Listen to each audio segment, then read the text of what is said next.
오늘 우리에게 주신 하나님의 말씀 마가복음 14장 43절부터 50절까지 말씀입니다. 이것은 하나님의 말씀입니다.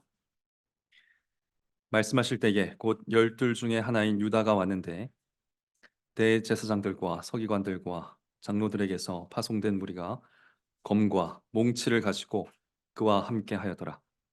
예수를 파는 자가 이미 그들과 군호를 짜 가로되 내가 입맞추는 자가 그이니 그를 잡아 단단히 끌어가라 하였는지라.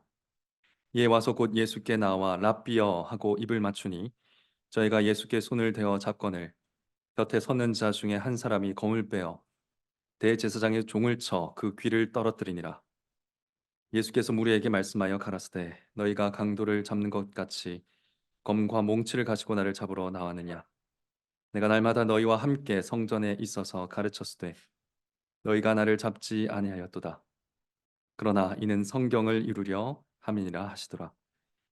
제자들이 다 예수를 버리고 도망하니라. 아멘. 네, 읽은 말씀으로 그래도 사랑하심이라는 제목으로 하나님의 말씀을 선포하도록 하겠습니다. 네, 우리는 방금 전에 사도신경을 고백하였습니다. 사도신경으로 신앙을 고백하면서 예수님이 본디오 빌라도에게 고난을 받으사라고 고백했습니다. 또 우리 자녀들 고난이 뭡니까? 고난이 뭐죠? 모릅니까? 네. 고난은 몸과 마음의 아픔과 어려움을 고난이라고 합니다. 고난 쉽죠? 몸과 마음의 아픔과 어려움이 고난입니다. 예수님이 우리처럼 몸과 영혼을 지니시고 여러 아픔과 어려움을 당하셨다 하는 내용을 우리가 고백한 것입니다. 자, 그런데 예수님이 언제 그런 고난을 당하셨는가? 언제 그런 고난을 당하셨습니까? 물론 이 말을 딱 듣자마자 우리가 생각나는 건 십자가입니다. 십자가에서 예수님이 못 박히셨을 때 가장 큰 고난을 당하셨다라는 게 먼저 떠오릅니다. 그러나 예수님은 십자가에서만 고난을 당하신 것이 아닙니다. 33년 예수님의 삶 전체가 고난이셨습니다.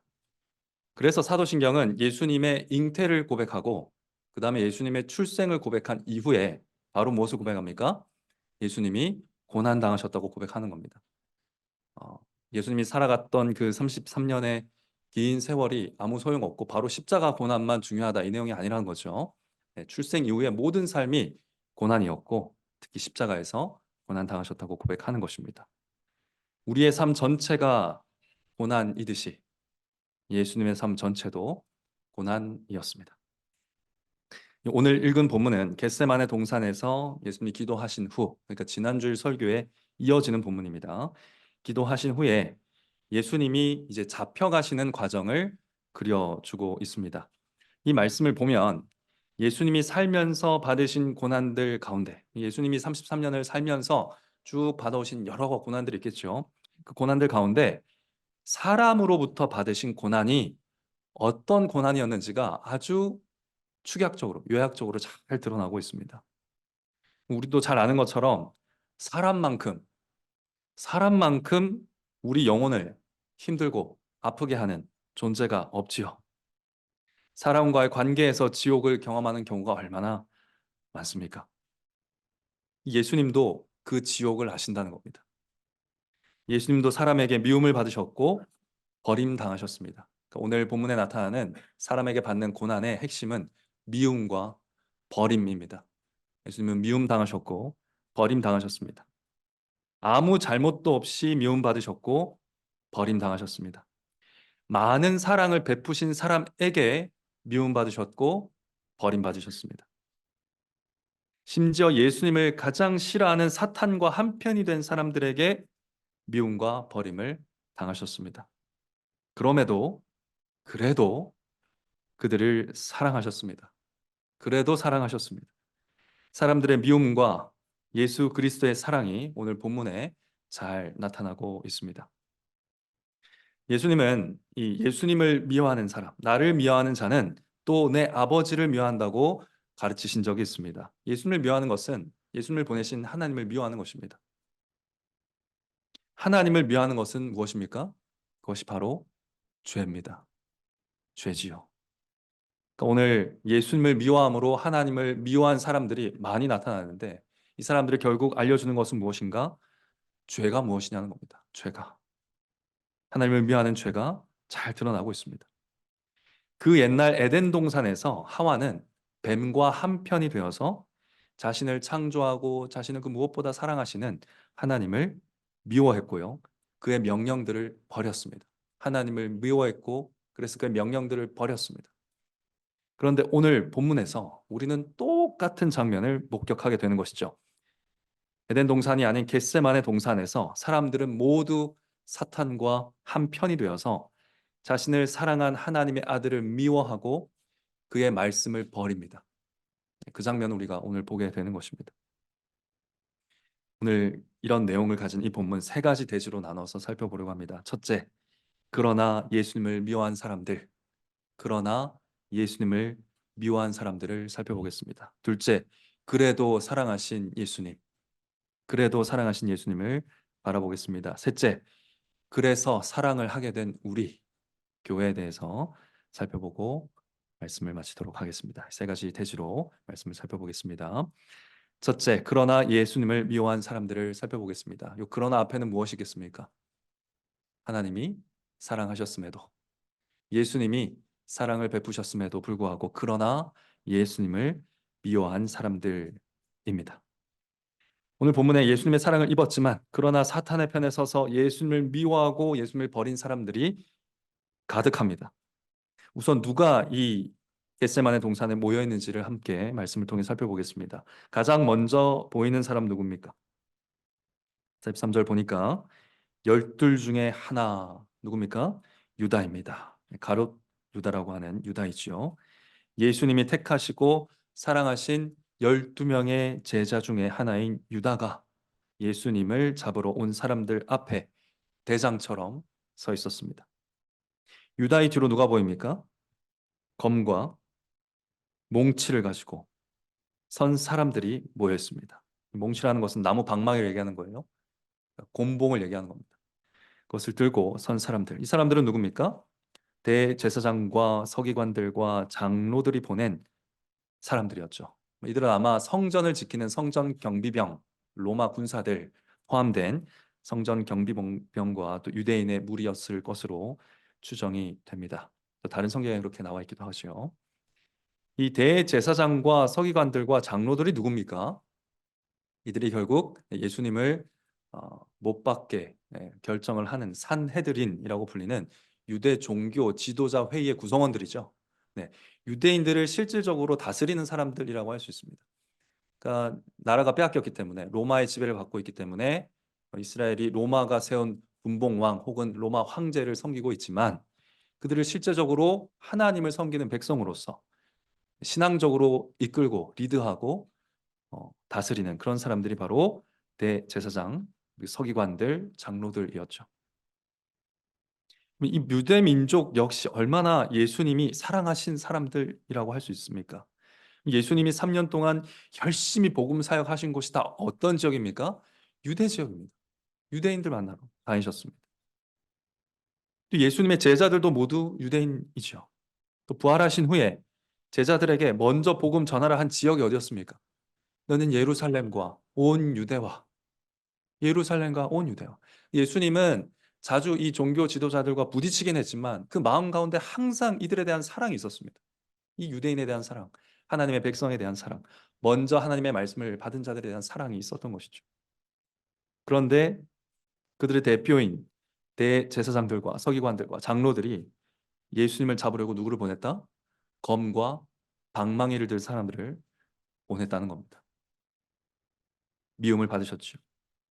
그리고 예수님의 편에는 11명의 제자들이 서 있었습니다. 설명할 필요 없이 예수님이 사랑한 사람들이죠. 그러나 놀랍게도 이들 모두가 결국은 사탄의 편에 서서 예수님을 미워하거나 예수님을 버렸다라는 것입니다.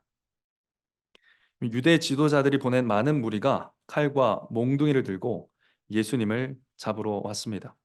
아마도 검을 든 자들은 성전 경비를 맡은 로마 군인들로서 이 대제사장들이 보낸 것으로 보이고요.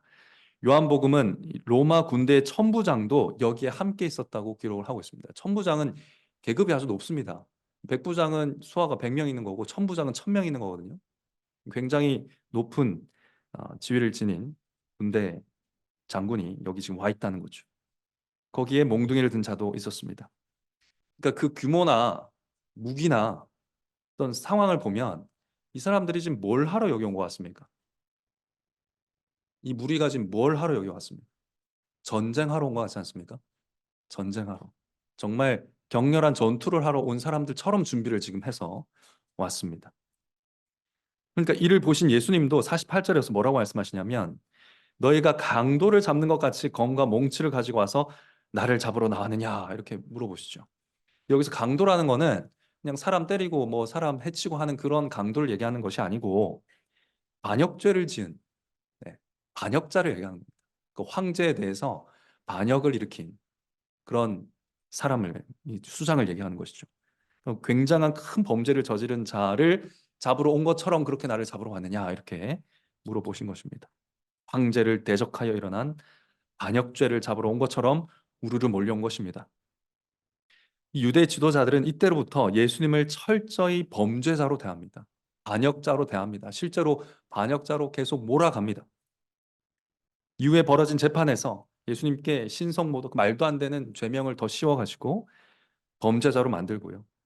또 나중에는 범죄자 바라바 실제로 반역을 일으켜서 잡혀있던 바라바라는 죄인과 바꿔달라고 요구하라고 사람들을 선동하기도 하죠. 결정적으로 예수님을 나무에 못 박혀 죽도록 요구합니다. 네. 반역죄를 지은 사람들이 받는 형이기도 하고 이 나무에 달린 자는 하나님의 저주를 받은 자라는 율법에 따라서 하나님께 영원히 용서받을 수 없는 저주받은 그런 죄인으로 여겨지는 그런 형벌을 받게 만든 것입니다. 그러니까 완전 범죄자로 예수님을 여기고 몰아가고 있습니다. 예수님 유대인을 사랑하셨는데 그러나 유대인들은 예수님을 이토록 미워했습니다. 그런데 이들의 중심에서 작전을 지휘한 사람은 유다였습니다. 예수님을 잡기 위해서 정말 많은 사람이 필요하다는 이 아이디어 자체가 어디서 왔을까요? 예수님을 잡으려면 군대 정도가 필요하다라는 이 아이디어 자체가 누구에게서 왔겠습니까? 가룟 유다에게서 오지 않았겠습니까? 유다는 뭘 봤습니까? 말씀 한마디로 폭풍을 잠재워 버리시는 예수님의 권능을 봤습니다. 말씀 한마디로 군대 귀신들을 다 쫓아내 버리신 예수님의 힘을 압니다. 그렇기 때문에 철저히 준비시켰던 것이죠. 예수님이 기적을 일으키시면 아무도 막을 수 없다라는 것을 너무나 잘 아는 그 사람이 유다였기 때문에 철저하게 준비시켰던 것이고 이렇게 준비되어서 온 것입니다. 그러니까 이것이 얼마나 비극입니까? 그럼 유다가 예수님이 누군지 몰랐나요? 알았다는 얘기입니다. 네.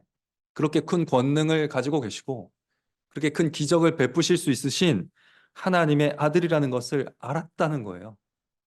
알면서도 오히려 예수님이 누구신지 알기 때문에 실수 없이 완벽하게 예수님을 체포하려고 군대 단위를 이끌고 온 것입니다. 이게 얼마나 슬픈 장면입니까? 44절에 보시면 단단히 끌어가라 이런 말이 나오는데요. 이 말이 그 말입니다. 이 경상도 분들은 잘 아시는데 단디해라 이런 말 아시죠? 똑바로 정확하게 실수 없이 완벽하게 처리해야 된다. 단번해야 된다. 그렇게 요구한 것입니다. 밤이라서 예수님이 아닌 다른 제자를 잡을 수 있는 가능성이 있으니까 내가 가서 입을 맞출게. 누군지 내가 확실하게 알려줄게. 내가 예수님 누군지 확실히 아니까. 확실히 알려주겠다. 이렇게 지시한 사람이 그렇게 군호를 짜 맞춘 사람이 누구다? 12 중에 하나. 예수님이 사랑한 제자들 가운데 하나 유다였다는 것입니다. 가서 랍비어 인사하고 입맞춤으로써 존경과 사랑을 표하면서 마음으로는 예수를 팔아넘긴 이 사람이 누구다? 12 중에 하나. 예수님이 사랑하시는 제자 중 하나였다는 것입니다.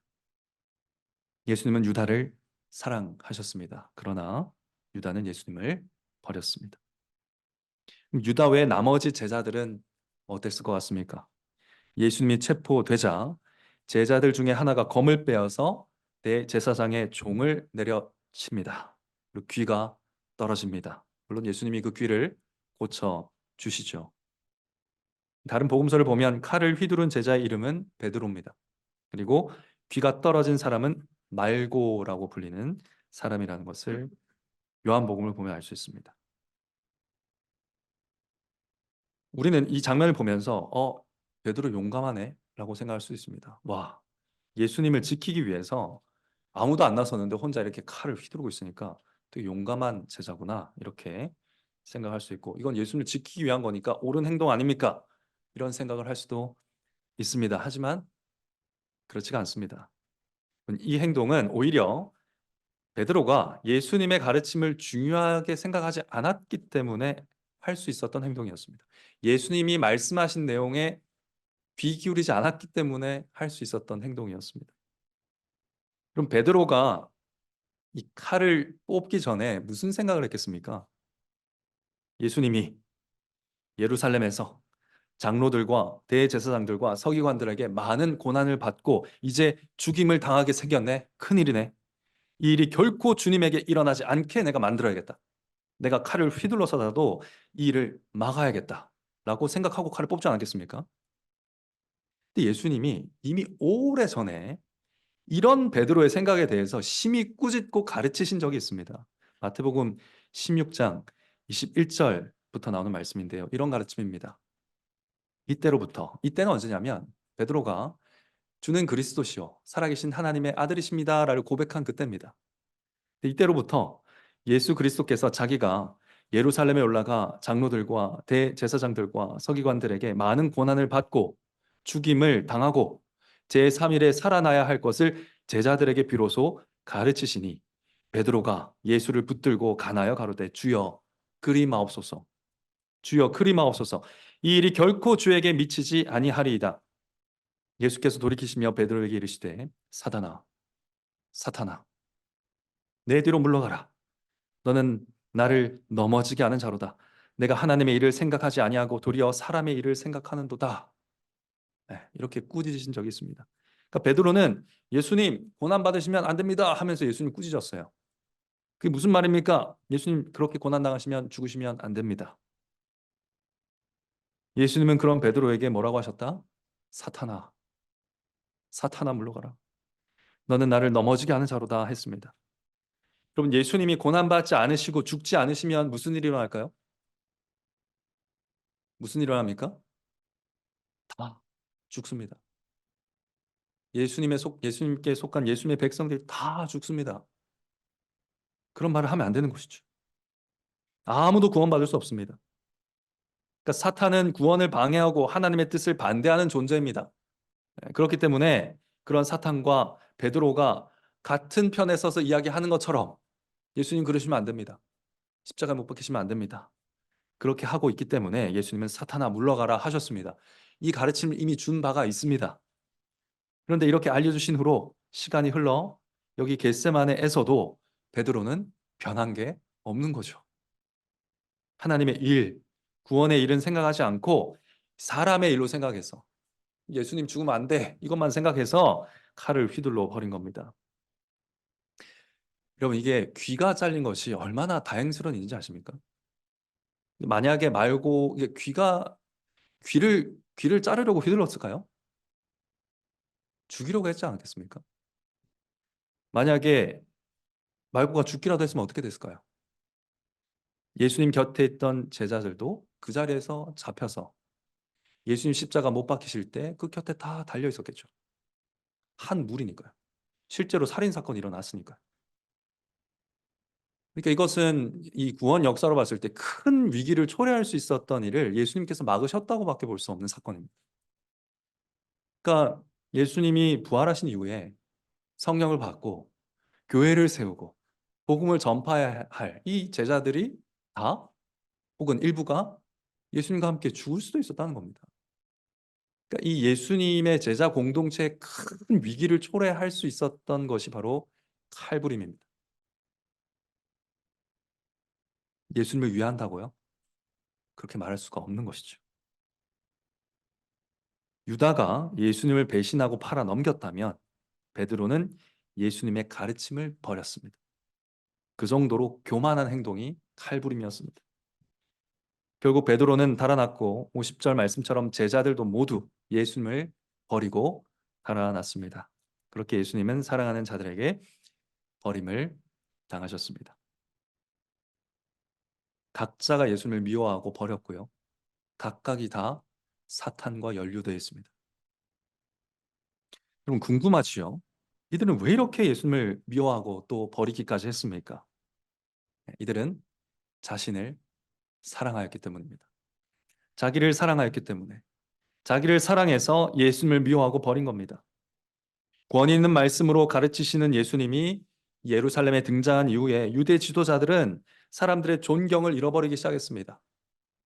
그러자 성전을 중심으로 챙겨온 종교적 영향력, 기득권, 밥그릇 이것이 흔들리기 시작했고요.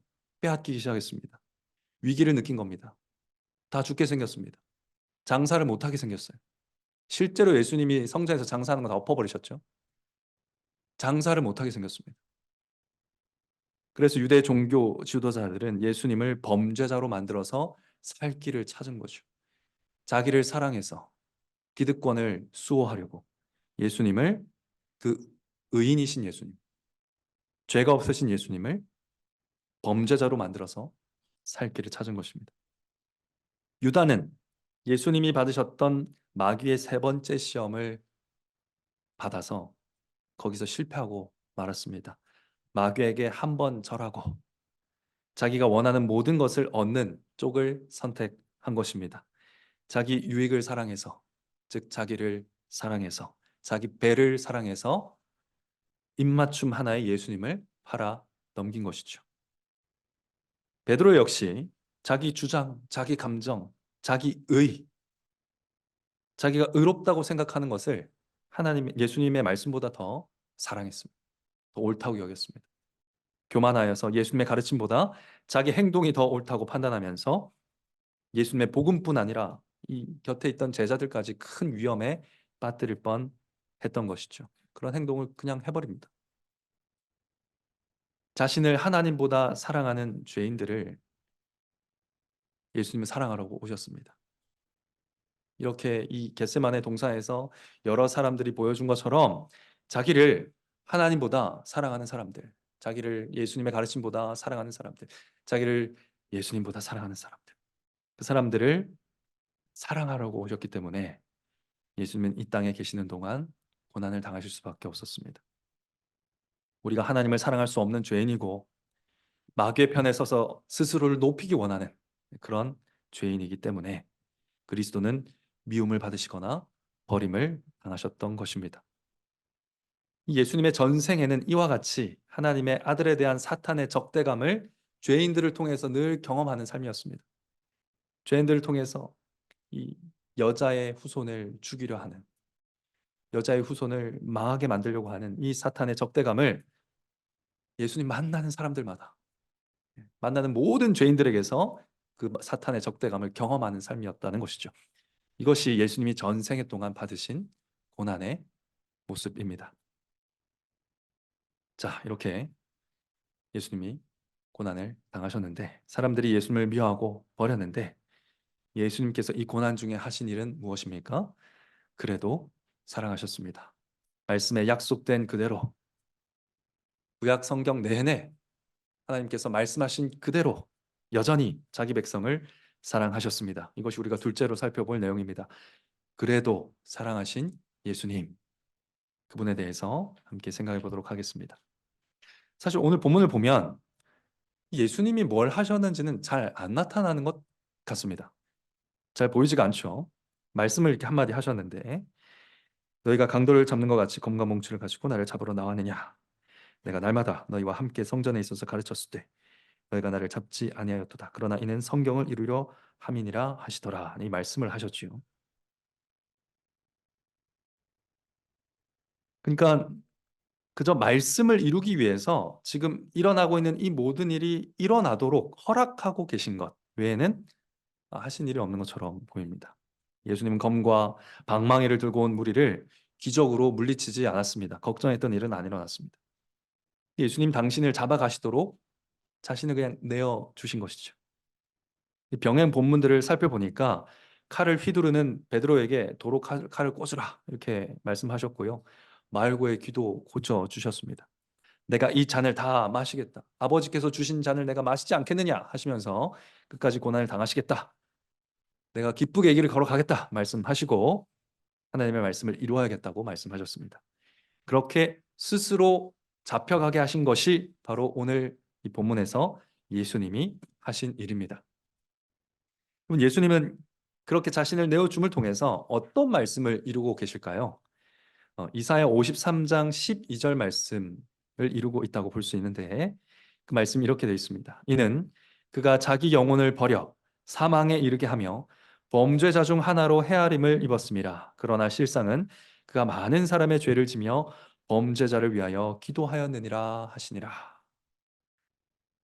예수님은 이 이사야의 말씀대로 겟세마네에서부터 십자가에 달리기까지 범죄자 중 하나로 여김을 받으셨습니다. 왜 범죄자로 여김을 받으셨습니까? 진짜 범죄자가 있는데 그들의 죄를 지기 위함입니다. 네, 그가 많은 사람의 죄를 지며 했습니다. 그들의 죄를 진짜 범죄자의 죄를 지려고 범죄자로 여김을 받으며 그들의 죄를 지셨던 것이죠. 그리고 자기 영혼을 사망에 이르게 하기 위함입니다. 그 범죄자들이 죽어야 될 사망을 본인이 받으시기 위함입니다. 그러니까 바로 이 말씀을 오늘 사건을 통해서 이루고 계신 것이죠. 범죄자로 여김 받으심으로 자기를 사랑해서 남을 희생시키는 그 범죄자들의 죄를 대신 지고 죽으시려고 스스로 범죄자로 여김 받기를 허락하신 겁니다. 그래, 내가 범죄자니 나를 잡아가라 하신 것입니다. 그러니까 예수님은 오늘 본문의 이 사건에서 당하신 일이 하나도 없습니다. 버림 당하신 것이 아니라 버림을 허락하신 것입니다. 미움 당하신 것이 아니라 미움을 허락하셨습니다. 요한복음을 보면 예수님이 먼저 너희가 누구를 찾느냐 물어봅니다. 예수님, 너희가 누구를 찾느냐 물어보시고 나사렛 예수를 찾는다니까 내가 바로 그다라고 말씀하십니다. 굉장히 당당하죠. 굉장히 당당합니다. 그리고 내가 바로 그다 그 대답을 하는 순간에 거기 있던 자들이 다 넘어지는 작은 기적이 일어납니다. 거기 있던 자들이 다 넘어져서 엎드러졌다 그래요. 지진이 일어났든지 어떤 힘에 의해서 넘어졌던 것 같습니다. 그러니까 가롯 유다가 큰 군대를 데리고 간 것은 잘한 거죠. 네. 실제로 그 예수님이 그런 기적을 일으킬 수 있다는 것을 살짝 보여주셨습니다. 그러나 그 이후에 아무 일도 일어나지 않습니다. 다시 일어나서 예수님을 잡아갈 수 있도록 허락해 주십니다. 이것은 예수님이 힘을 가지고 있지만 쓰지 않으셨다는 것을 보여주는 거예요. 또 예수님이 다른 성경에서 뭐라고 하냐면 12 영이 넘는 천사를 내가 하나님께 지금 당장 요청할 수 있다. 저들을 쓸어버릴 수 있다고 예수님 말씀하십니다. 근데 요청하지 않으시죠. 네, 하실 능력이지만 또 그럴 자유도 있고 권리도 있으시지만 예수님 행하지 않으십니다. 스스로를 유대인들이 보낸 군사들에게 넘겨주셨습니다. 뿐만 아니라 예수님은 너희가 나를 찾거든 이 제자들이 떠나가는 것을 용납하라 하셨습니다. 요한복음 보니까 너희가 나를 찾아온 것이 아니냐. 그러니까 이 제자들이 떠나가는 것을 용납하라 하십니다. 또 오늘 본문에서 제자들이 도망을 치죠. 도망친 것은 어떻게 가능했다는 것입니까? 예수님이 도망가도록 길을 열어주셨기 때문에 가능했던 일이라는 걸 요한복음을 보면 알 수 있습니다.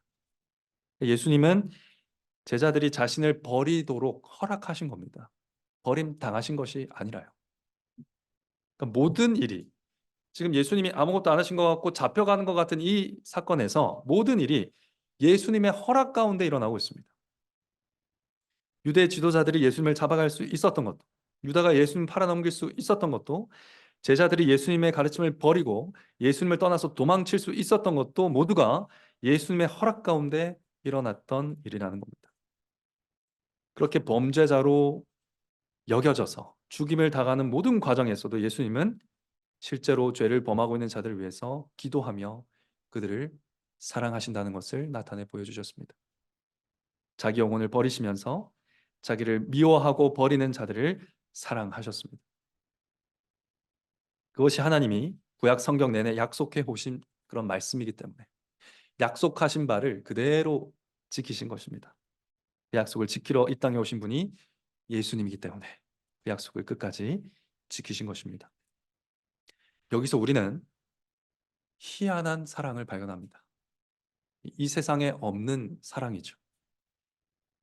미움을 받지만 사랑으로 돌려주는 사랑을 본 적 있습니까?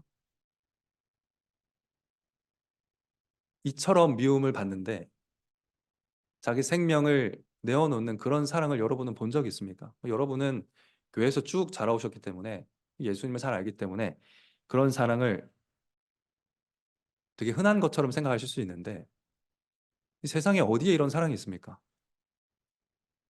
버림을 이처럼 당하시면서 배신을 이처럼 당하시면서 사랑으로 갚아주는 그런 사랑을 여러분 경험하신 적 있습니까?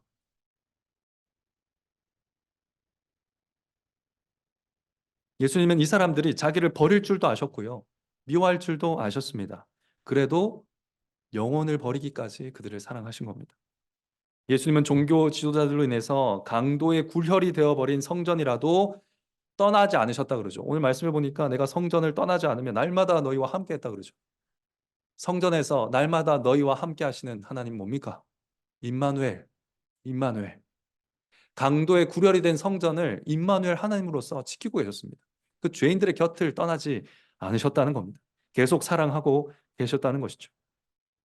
이들이 환호하고 존경하고 예수님을 따라다니고 좋아했던 그 감정들이 완전히 미움으로 바뀌어버릴 것도 아셨고요.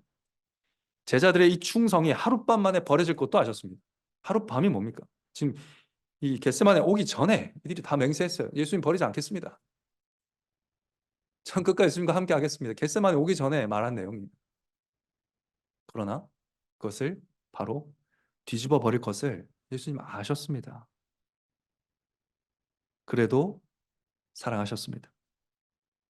이런 사랑을 본 적이 있냐는 겁니다. 사랑하는 성도 여러분, 자녀 여러분, 예수님, 우리 주님 다 아십니다. 주일 하루 착한 얼굴로 좋은 성도처럼 지내지만 자기 자신을 향한 사랑으로 가득한 우리 마음 예수님 다 보고 계십니다. 나의 힘, 나의 영향력, 내 기득권, 내 특권, 내가 누리는 것 하나도 포기하기 싫어하는 우리 마음을 예수님 다 아십니다. 내가 원하는 것을 얻기 위해서 주님 사랑합니다 고백하는 위선을 예수님 아십니다. 주는 그리스도시요 살아계신 하나님의 아들이십니다 라고 고백한 직후에 주여 주 뜻대로 하지 마시고 내 뜻대로 하소서 칼을 뽑아서 휘두르는 우리를 아십니다. 급박해지면 위기가 닥치면 내 소견에 옳은 대로 칼을 뽑아서 휘두르는 우리, 말로 사람 힘들게 하고 행동으로 상처 주고 미움을 가지고 마음에서 살인을 행하고 있는 우리를 아십니다. 내가 죽을 것 같으면 내가 살기 위해서 언제든 예수님을 버리고 도망칠 준비를 하고 있는, 어제 사랑한다 말했지만 오늘 마음이 바뀔 수 있는 이 죄인을 아십니다. 성도 여러분, 그러나 여러분이 아무리 그래도 우리 주님 여러분을 사랑하십니다. 그래도 말씀하신 대로 약속하신 대로 약속하신 사랑을 취소하지 않으십니다. 세상에 없는 사랑, 받지 않았는데 주는 사랑이 바로 여기에 있습니다. 여러분께 있습니다. 여러분 안에 있습니다. 이 사랑의 예수님을 믿는 자는 이 사랑의 예수님과 연합한다고 했지요. 연합이 뭐라 그랬습니까? 예수님과 하나가 되는 것이라고 했습니다. 그래서 예수님의 사랑을 우리에게 주십니다. 오히려 타인을 위해서 나를 희생할 수 있는 새 사람으로 태어나게 하십니다. 나를 위해 타인을 희생시키며 살아온 나의 옛사람을 예수님 안에서 죽게 만드시고 오히려 타인을 위해서 나를 희생할 수 있는 새 사람으로 태어나게 하시는 겁니다. 이 예수님의 사랑을 알려주고 보여주실 성령님을 우리 안에 늘 있게 하셔서 이 강도의 굴혈 같은 성전도 견디신 예수님이 우리 마음에도, 우리 이 더러운 마음에도 성령님을 두셔가지고 예수님의 영을 주셔서 지금까지 우리에게는 없던 새로운 사랑의 능력을 늘 북돋아주고 계신다는 겁니다. 상대방이 나를 사랑하지 않아도, 상대방이 나를 좋아하지 않아도 사랑할 수 있는 새로운 피조물이 된 겁니다. 이런 피조물이 없습니다. 이런 피조물이 없어요. 나를 좋아하지 않는데 왜 사랑합니까? 받는 게 없는데 왜 줍니까? 라고 말하는 세상입니다. 모든 걸 계산하고 조금만 손해봐도 안 하려고 하고 그런 것들이 아주 상식이 되어가는 세상이지 않습니까? 여러분 그 세상 가운데 살아가시면서 힘드시죠? 외로울 겁니다. 상대방이 나를 사랑하지 않아도 사랑할 수 있는 사람. 완전히 새로운 피조물. 그것을 예수님이 창조하시는 것입니다. 상대방이 나를 좋아해 주지 않아도 예수님이 명령하신 그대로 사랑의 행위를 계속할 수 있는 존재로 우리를 새롭게 만들어 주시는 것입니다. 즉, 누구나 사랑할 수 있는 자유를 우리에게 주신 겁니다. 우리는 누구나 사랑할 수 있는 자유가 없었습니다. 그러나 예수 그리스도 안에서 우리는 누구나 사랑할 수 있습니다. 내가 좋아하는 것 없는 사람, 내가 바라는 것 없는 사람, 나에게 줄 것 없는 사람, 나에게 이득될 것 없는 사람, 내가 기쁘게 생각하는 것 없는 사람 다 사랑할 수 있습니다. 그 사랑의 자유가 우리 안에 있다는 것입니다.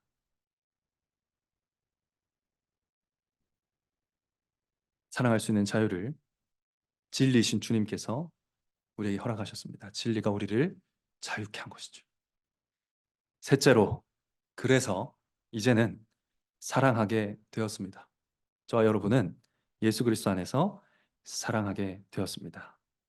이 우리들, 이 교회에 대해서 생각하며 말씀을 적용하고 마치도록 하겠습니다. 사랑하는 성도 여러분, 이 세상에 없던 사랑으로 우리를 사랑하신 주 예수 그리스도를 믿으십시오. 그러면 그와 연합합니다. 세상에 없던 하나님의 사랑으로 사랑할 수 있는 사람이 됩니다. 여러분이 예수 그리스도를 믿을 때 여러분 안에서 그리스도의 영이 사시기 때문입니다. 그 성령 하나님을 믿으십시오. 성령님은 말씀을 통해서 예수님처럼 사랑할 수 있는 사람으로 여러분을 건축해 가실 것입니다. 예수님처럼 사랑할 수 있는 사람으로 여러분을 지어 가실 것이라는 것이죠. 예수님을 보여주실 겁니다. 말씀으로. 설교를 통해서 예수님을 보여주실 겁니다. 이렇게 하면 된다고 알려주실 겁니다. 닮아가도록 하실 겁니다. 내가 어찌 살면 되나를 고민하지 않고 그분은 어떻게 살까? 저 형제는 어떻게 살까? 그 자매는 어떻게 살까? 저 아이는 어떻게 살까? 이것을 고민할 수 있는 사람으로 바꿔 가신다는 겁니다.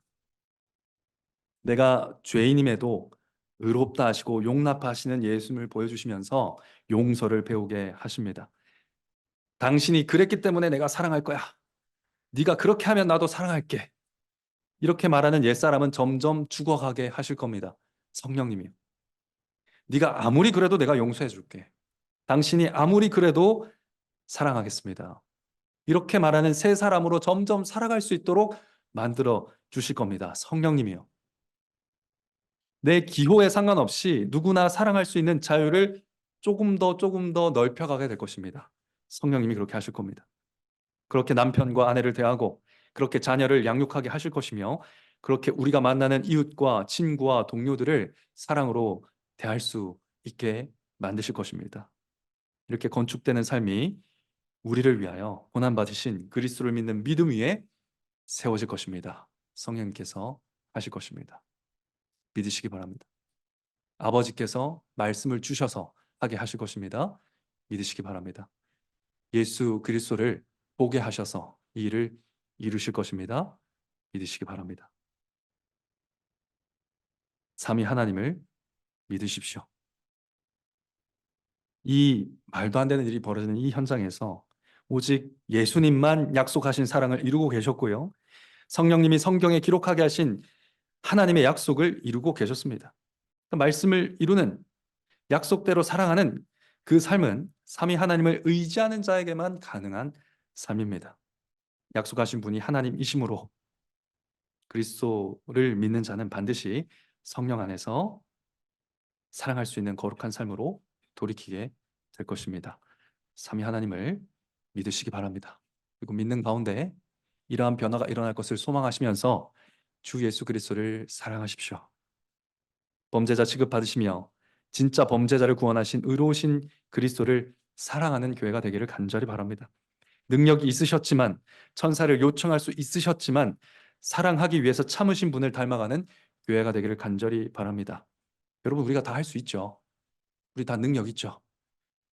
여러분, 하고 싶은 말 다 할 수 있습니다. 그러나 사랑하기 때문에 참을 수 있는 것이 그리스도를 닮은 사람의 삶입니다. 주일에 돈 쓸 수 있죠. 우리 자유입니다. 그러나 믿지 않아 물질에 영에 매여서 교회도 나오지 못하고 장사하고 있는 사람들을 위해서 돈을 쓰지 않을 자유가 우리 안에 있습니다. 그 능력을 절제할 수 있는 자유가 우리 안에 있다는 거죠. 사용하시기 바랍니다. 내게 자유가 있지만 사랑하기 때문에 자유를 사용하지 않는 이 길을 걸어가시기 바랍니다. 나를 미워하는 자, 나를 버리는 자를 그리스도 안에서 바라보며 기도하는 법을 배우시기 바랍니다. 오직 그리스도를 사랑하는 자만 그 사랑을 배울 수 있습니다. 이 사랑을 가르쳐 달라고 기도하고 이런 교회로 건축되어 가기를 주님께 소원하는 교회가 되기를 간절히 바랍니다. 예고 드립니다. 그 길은 당연히 고난스럽습니다. 그 길은 당연히 힘들 겁니다. 그러나 이 고난스러운 생애를 아시는 분이 절대 우리를 떠나지 않습니다.